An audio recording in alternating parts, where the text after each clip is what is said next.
Give it one more moment and then we'll get underway. I'll be mindful of everyone's time.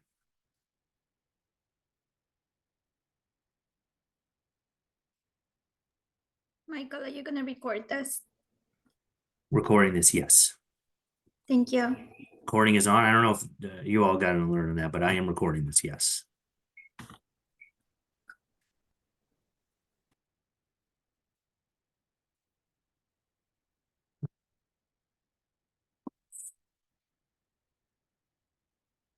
Bob, good to see you.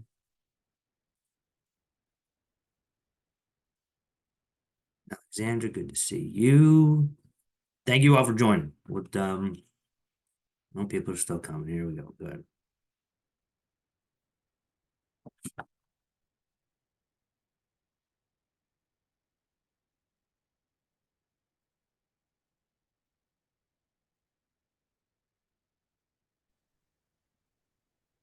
Hi, folks. I'm going to disappear and do some Pesach stuff in the kitchen, but I can hear you. I appreciate that. Thank you for joining. Miriam, good to see you.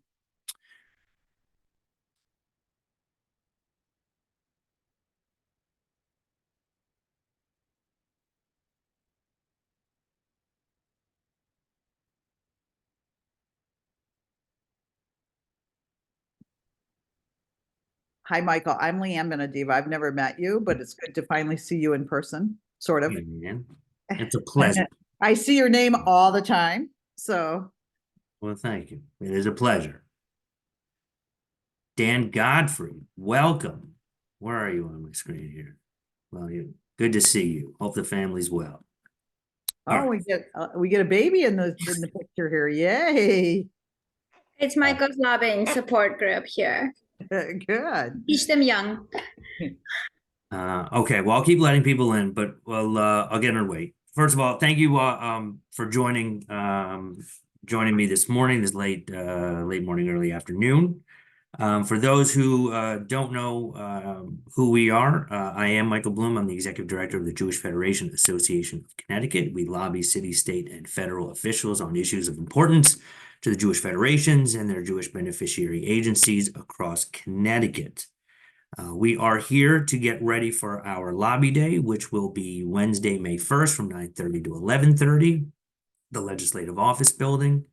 For those of you that came last year, it'd be similar in setup. We will set up in one area and we'll have legislators come to us. We had about 30 legislators come to us last year on a few different issues. Again, similar setup. But what we didn't do last year is this kind of Advocacy 101, some do's and don'ts, which I'm happy to put on today. Again, hopefully you can join us Wednesday, May 1st. In this program, as I said, we will cover some do's and don'ts of advocacy. While I want you certainly to write some stuff down, in case you don't, we do have handouts with many of what I'm going to share already prepared by Jewish Federations of North America. So I'll send that out after. So you don't, in case you don't write everything down, I'll send something out after. We will also cover quickly how to use the Connecticut General website to find out some information for yourself. And then we'll go over a few of our priorities that we will be talking about on our Advocacy Day. If at any time you have a question, please let me know. I may not be, because I'm focusing on what I'm saying, I may not be able to screen and everyone seeing their raised hands. So just if you have a question, put it in the chat, try to get to it, or if not, for all friends here, we can call out nicely. I did want to have a legislator on here to personally, for them to convey the importance of advocacy, but unfortunately the House and Senate are in right now, so no one, unfortunately, I was not going to ask someone to join us and take us away from the legislative session. I will say, before we get started on do's and don'ts, I just want to convey that advocacy is incredibly important. Whether you are new, experienced, good, not good, it doesn't matter. I am reminded all the time. In fact, 2 times ago, we met with Congressman John Larson down in DC, and he expressed it's so important, especially when you go down to DC, to make that trip for us of 300 miles. It is so important to connect with your legislators, and I can't emphasize it enough. So thank you for going on this ride. Before I get to do's and don'ts, I do want to say a real key, two keys to advocacy are the relationships, and that this is a long game. Relationships are a huge part of this. And if you're in this for 5, 10, 15 years and you build up a huge network of relationships and are able to leverage those relationships, it is a huge, huge part of this. So I just want to convey that. So to some do's and don'ts. We will start with the do's. Know who your state rep and state senator are. I know most people do, but some people don't. And when you meet them, you should convey that you are a constituent. Legislators immediately perk up when they are talking to someone who can actually vote for them or against them. So I'll show you later on the Connecticut General website how you can look up your state senator and state rep in case you are not familiar. Know who you're meeting with. Some of these dues are going to require 5, 10, 15 minutes of homework on your part. But it will prepare you to have better, productive, more efficient meetings. So know who you are meeting with. Know how to correctly pronounce their name. If you don't know how to pronounce their name, if this is at our advocacy day, pull me over. I can give you the answer. If I'm not available and you are not 100% sure, if you know they are a representative or senator, just say, Representative, it's a pleasure to meet you, and just avoid it altogether. Again, but know who you're meeting with and how to correctly pronounce their name. Know what they look like, know what their key issues are. They have bios online that I will show you how to access. Google their names. Take 5 minutes, see what the issues are online when you Google, because this is all about finding a connection, an additional a way to make a connection with them. If you find that they care about children's issues that you care about, you can talk to them about that. So look them up, see what they care about. It'll help, again, build that extra connection and have a more comfortable conversation with them. Again, I'll show you how to access their bios online. See what committees they are on. Again, it'll help make an extra connection with that you can have a more productive conversation on. Their committees are online. I will show you that. For instance, one of the bills we're going to advocate for is in the Judiciary Committee. It's regarding hate and bias crimes. If you know that person you are talking to sits on the Judiciary Committee, then you can either thank them for supporting the bill when it was in front of the Judiciary Committee, or if you know that bill, one of our priorities is coming in front of the Judiciary Committee, you can directly ask them, will you support this when it comes in front of you on the Judiciary Committee? So again, going that extra level down of what committees they sit on, and maybe there is a connection between the committee they sit on and some of our priorities. That due diligence will pay off in your conversations.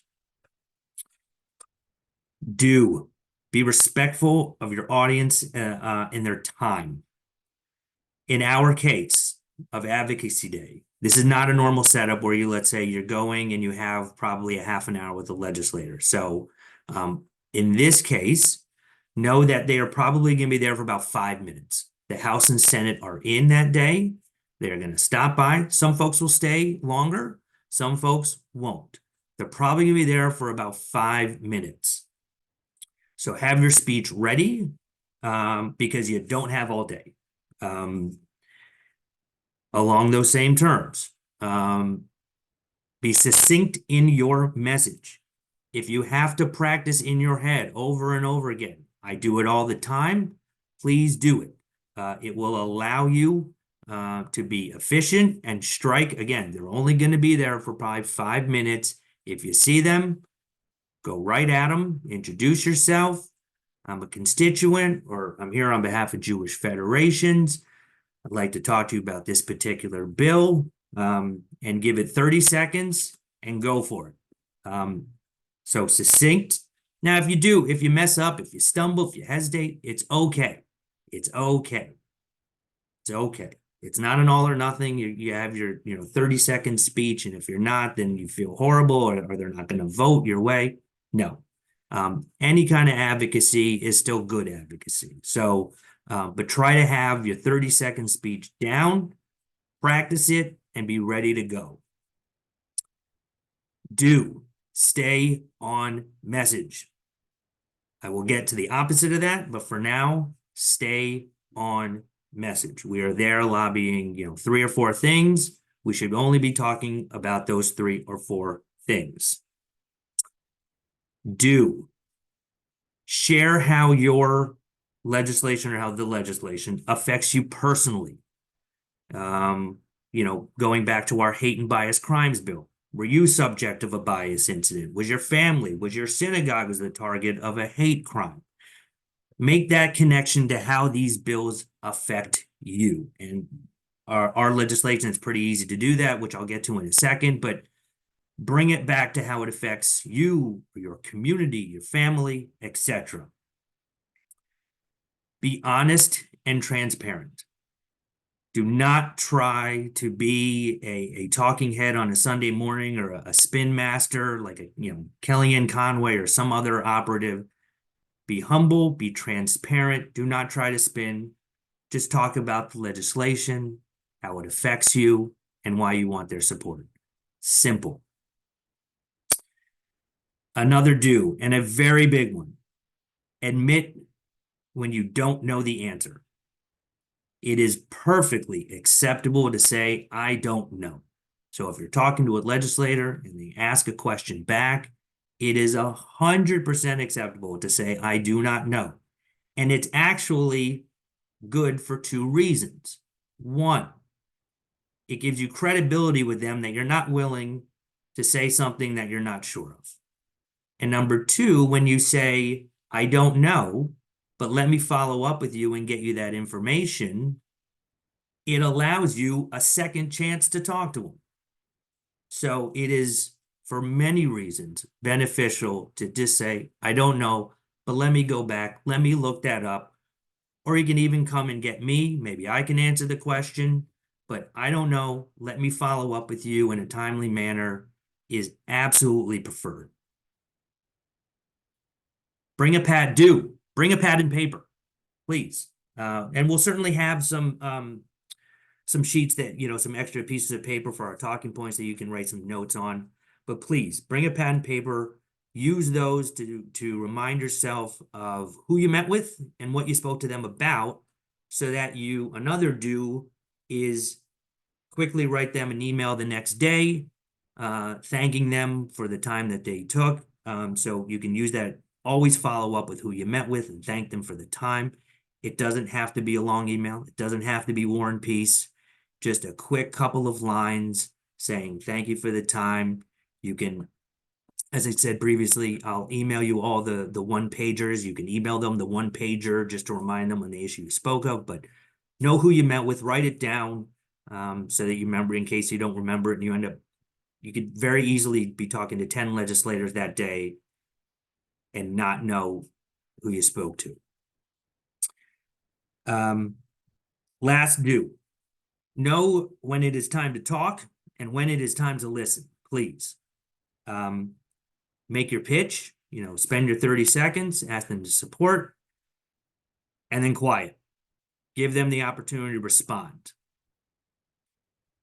You want them to respond. You want to hear what they have to say. When they do talk, please don't interrupt.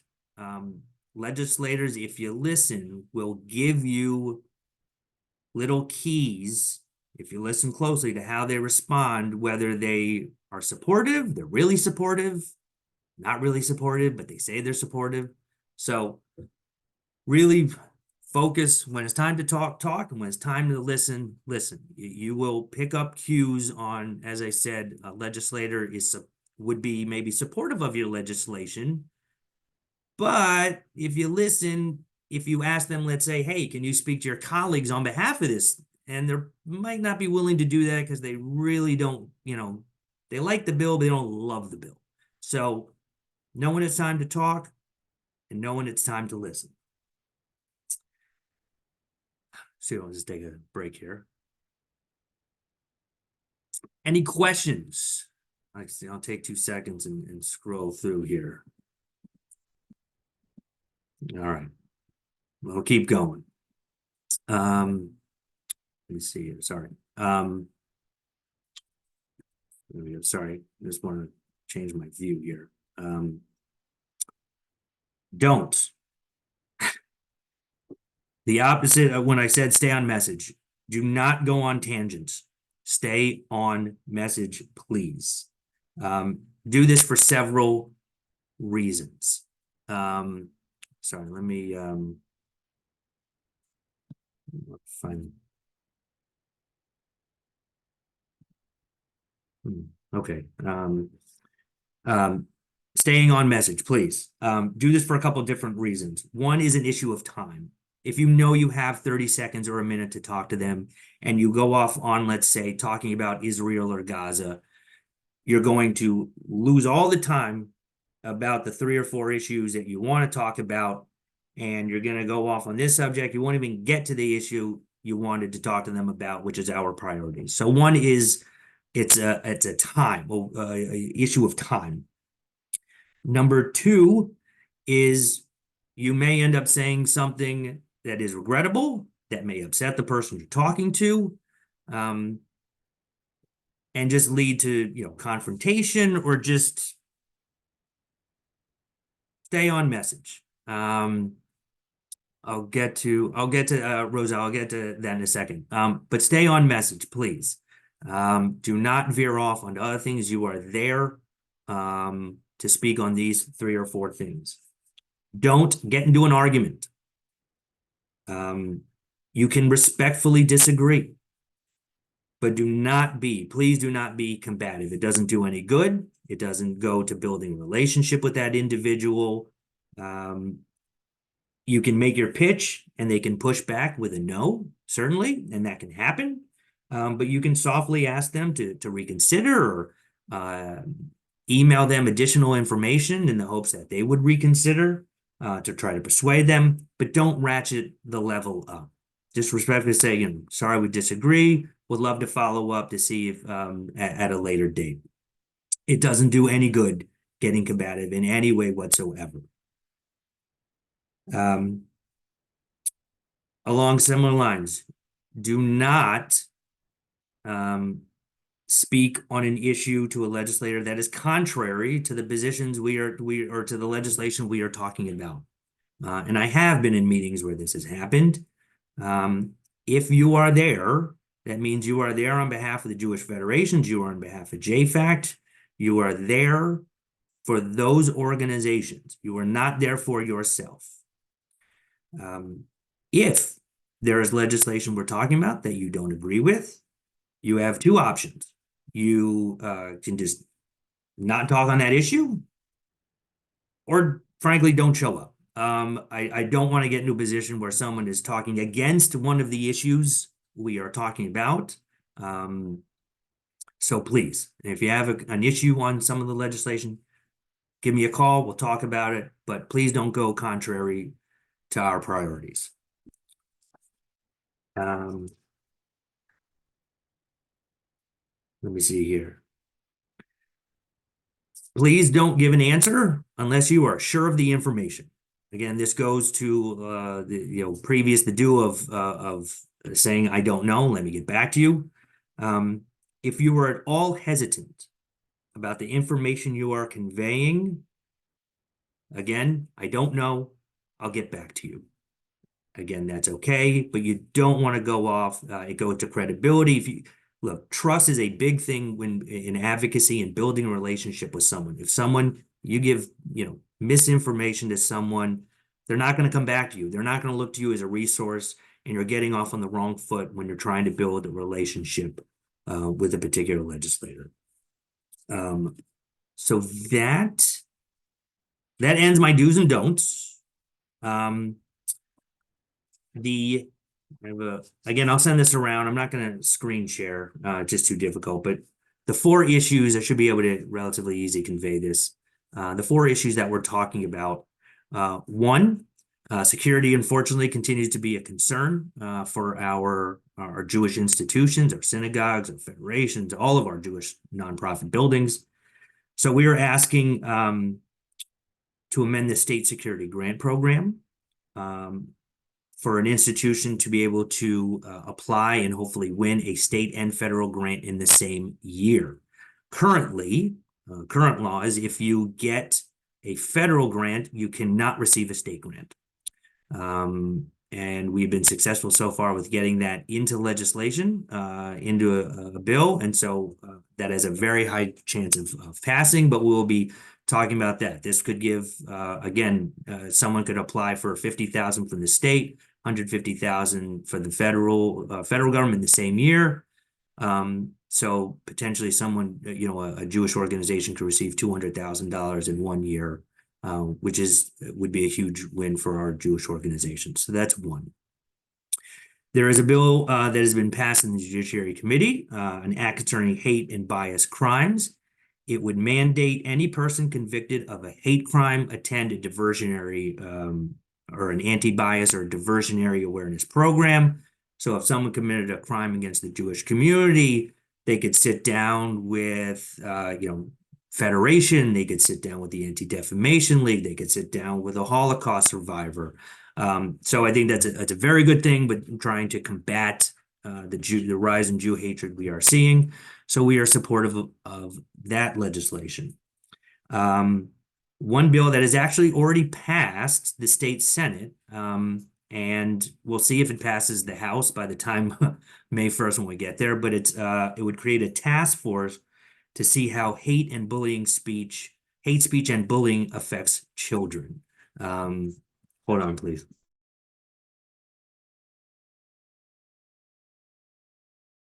Sorry, my dog. So it's a good bill. It shines light on an issue that was certainly coming to the forefront the last couple of years. And certainly with the rise, certainly with what's happening in half the world away, which is giving even more breadth for hate crimes and hate speech in our school. So creating this task force is a good thing, and we're going to be supportive of that. Last is it's actually not legislation yet. We're working on putting it into a bill. We have support, but it would quick backstory. Freedom of information is something that because government is open, it should be an open process. Anybody can ask for particular emails or conversations or background information from their government. Again, in the hopes of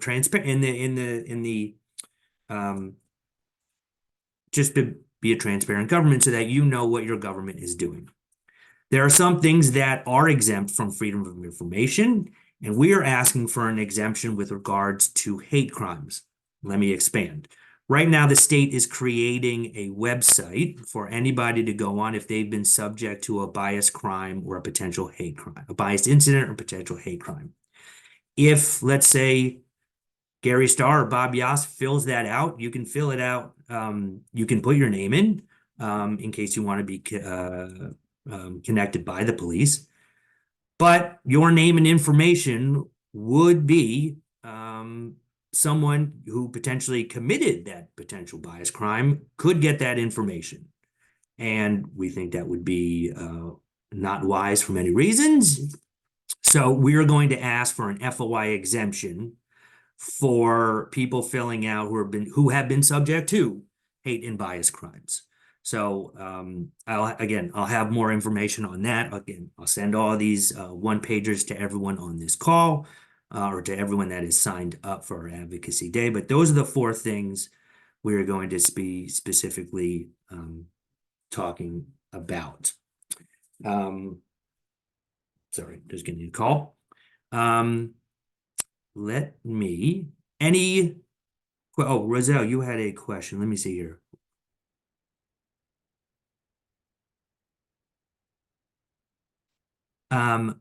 So Roselle's question, what if the legislator is not firm in their answer or changes their answer? What if they change their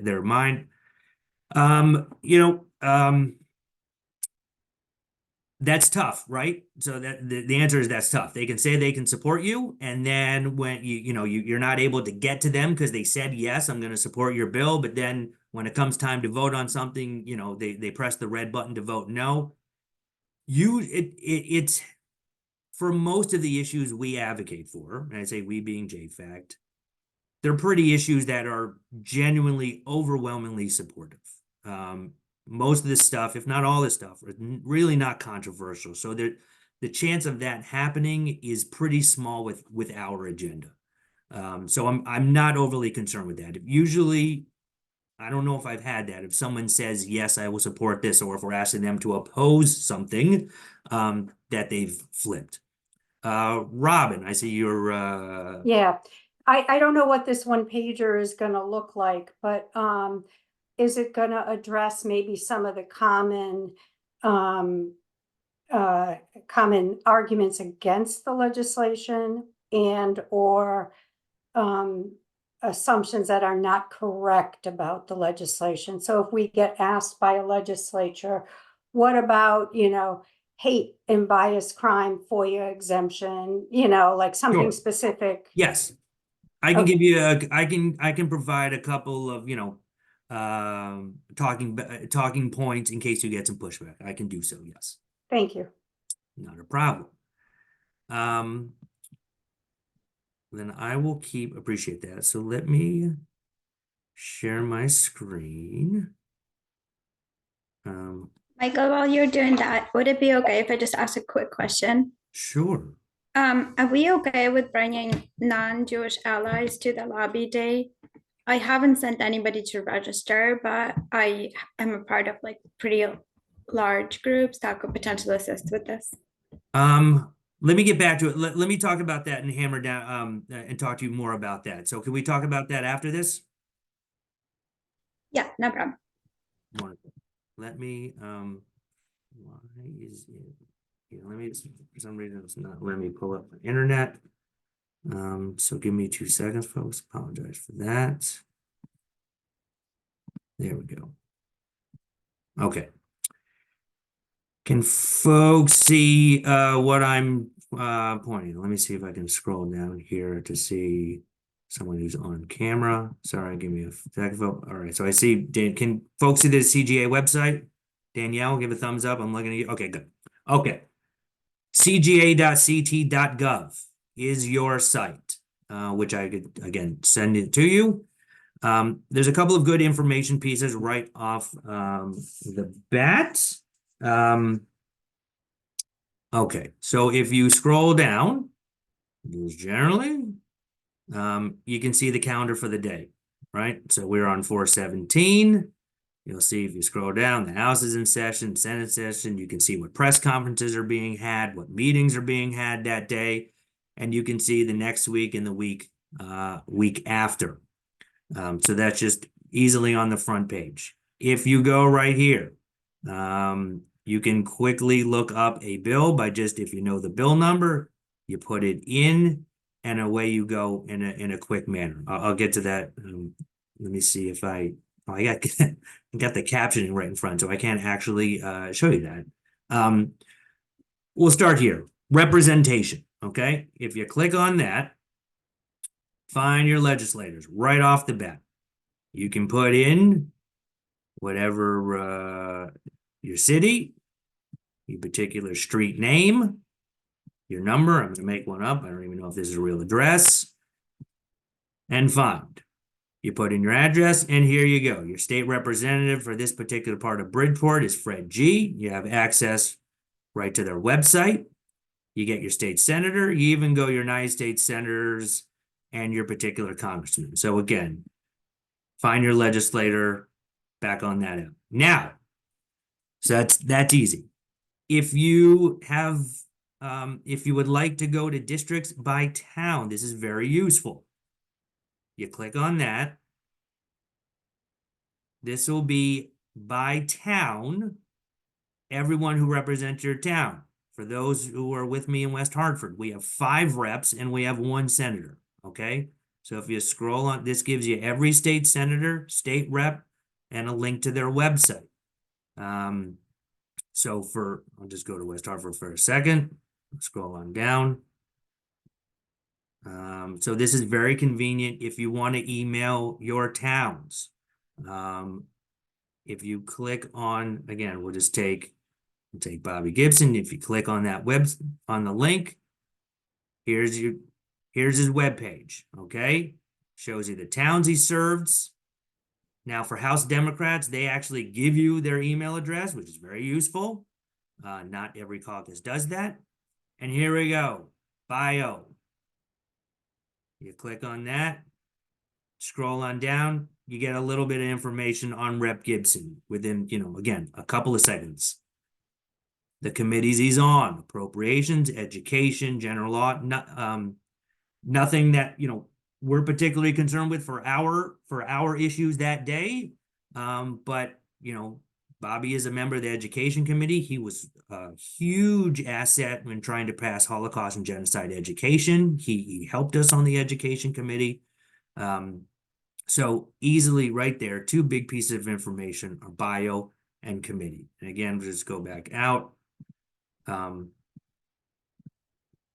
It's representation, find your legislators, and then districts by 10, okay? If you just want to go to the House members list, very useful, okay? This is everyone who is a state rep. Let me back up and stop for a second.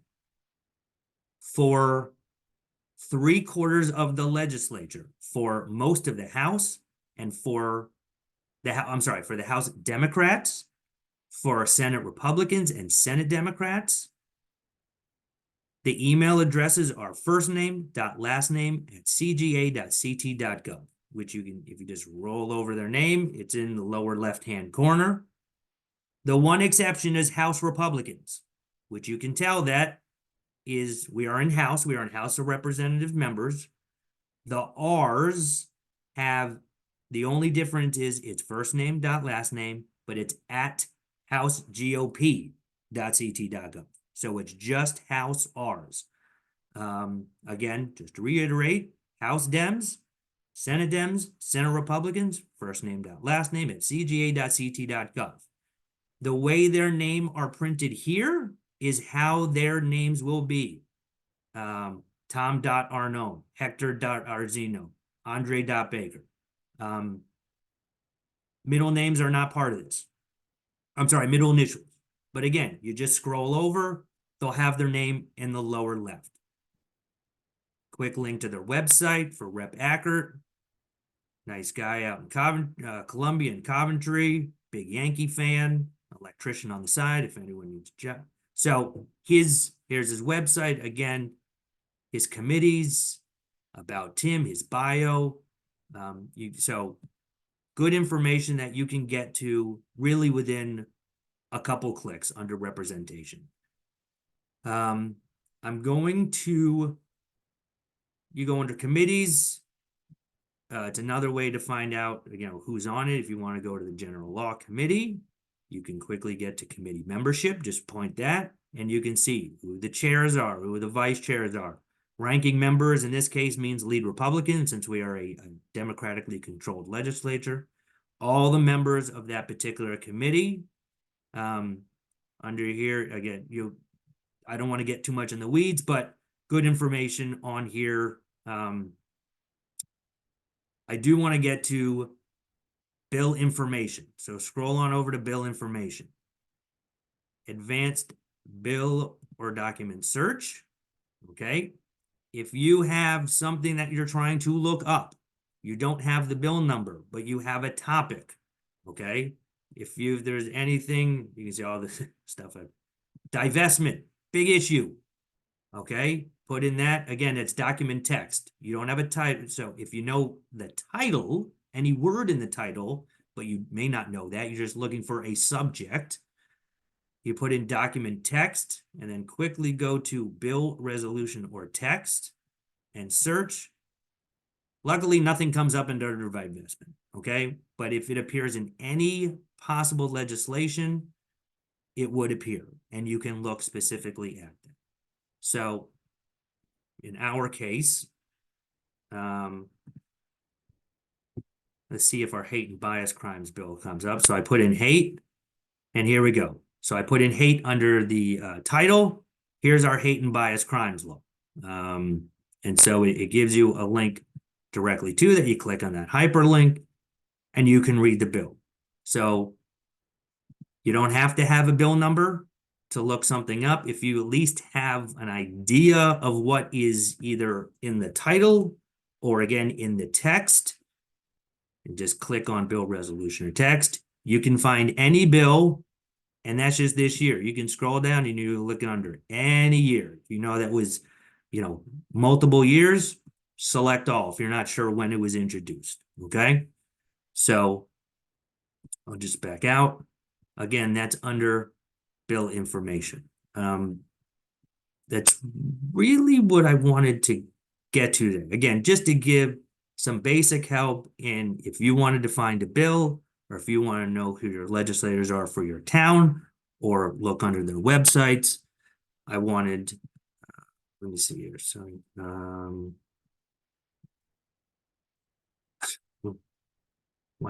sorry. Just want to stop share. Okay. Let me see here.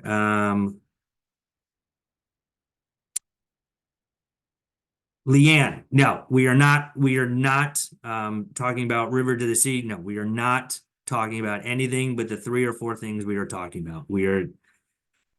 You don't know who you're talking to. There could certainly be folks, even that aren't opposed or not supportive of a ceasefire. You have a range of beliefs and feelings on this issue.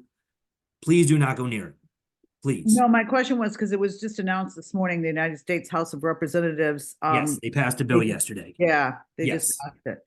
So, Look, if there's someone, I would say, in general, if Israel comes up or anything related to that, I would simply say, I'm happy to talk to you at a different time about that. I'm happy to schedule a follow-up meeting, whether coffee in district or come back to the Capitol. But for today, we are here to talk about A, B, C, and D. okay. Thank you for that. Anything else from anyone? That is what I have for today. I hope. Michael, I think Roselle has a question. Oh, sure, please. Do you want to put it in the chat, Roselle?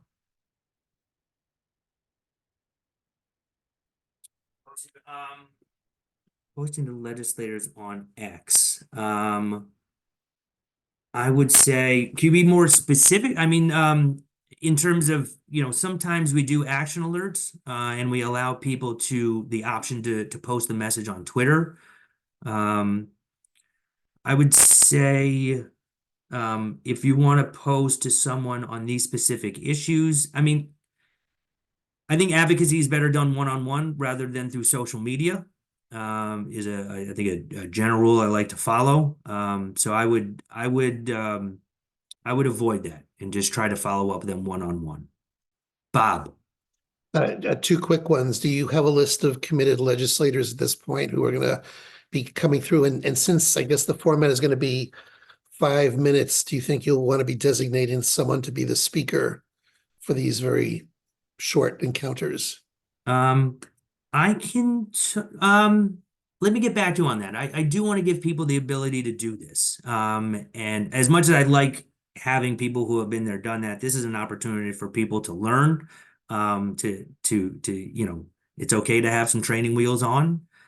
So let me think about that. I think I'm leaning now towards giving people the opportunity to connect with folks, for the first time. So far committed, a couple people have committed. I just sent it out Monday, and over the next 2 weeks, I'll be, hand delivering and seeing plenty of people and reminding them to stop on by. Yeah. I'm thinking it's the opposite. Not that this is necessarily a shy group, but you don't want to have crickets in the room when you if you only have 5 minutes. You need to know that someone's going to step up. That's true. Okay, I'll Can I let's stay hop in touch there? then. Sure, please. So I hear what you're saying, Bob, completely. I do think we ran this last year. I'm not sure if you were able to join us, but last year we had a similar model where it was a fairly relaxed atmosphere, and I thought it worked really well. People were having individual one-on-one conversations. It was a little bit less like boom, boom, boom, boom, boom, we're here for this, this, and this. It was more kind of a schmoozing environment. And I know I heard from legislators that they responded really well to that, and I believe Michael also did. Not to say that perhaps people can't think about maybe the one thing that really speaks to them of these 4 issues that they'd like to address, but I don't think based on just the environment that we're cultivating that it would necessarily make sense to format it in that way. But I will leave that to Michael. It's a happy balance between being overly scheduled, overly formatted, and, you know, engaging. Agreed. I think what we can do is, excuse me, I'll send an email to everyone with the talking points. If there is an issue that you feel comfortable talking to anyone about, whether it's your legislator, even your federation's particular area legislator, or if you're, let's say, from West Hartford and you feel comfortable talking to anyone who is from Fairfield or New London, email me back saying I feel comfortable talking about X, and then I can we can compile the data and know that ahead of time and direct people to and from. So I think we can certainly do that. Did you have a second part, Bob, or was that the second part? I lost track.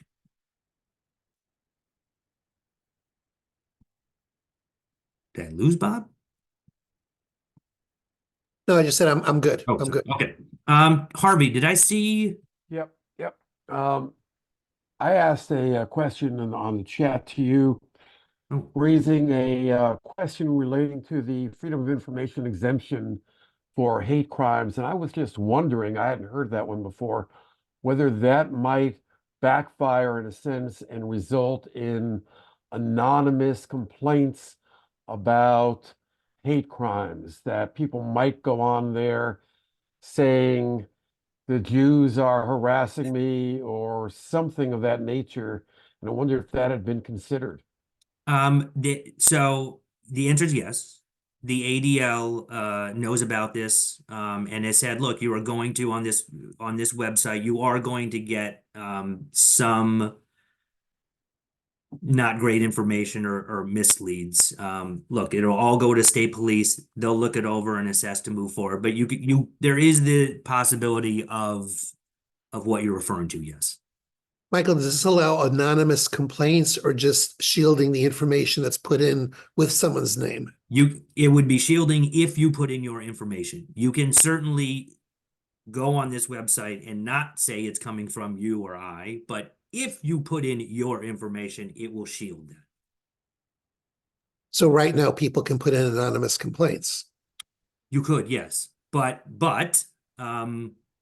if what you wrote, once it gets to police and they look at it and there's an actual real crime that has been committed and the police reach out to you, they won't know who to reach out to. That's the current system. Yes.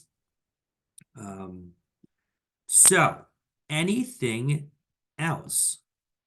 Well, I appreciate the time. I appreciate you all joining. I will be sending this out. If you need anything, please do not hesitate to reach out to me. And I hope to see you May 1st at 9:30 in the Legislative Office Building. It'll be a good time. And I hope this is the beginning of more things to come advocacy-wise for everyone on this. So with that, enjoy the rest of your day, and I'll talk to you all soon. Thank you so much. Thank you, Michael. Thank Yep. you. You're very welcome. Is this in Pesach, everybody? Thank you so much.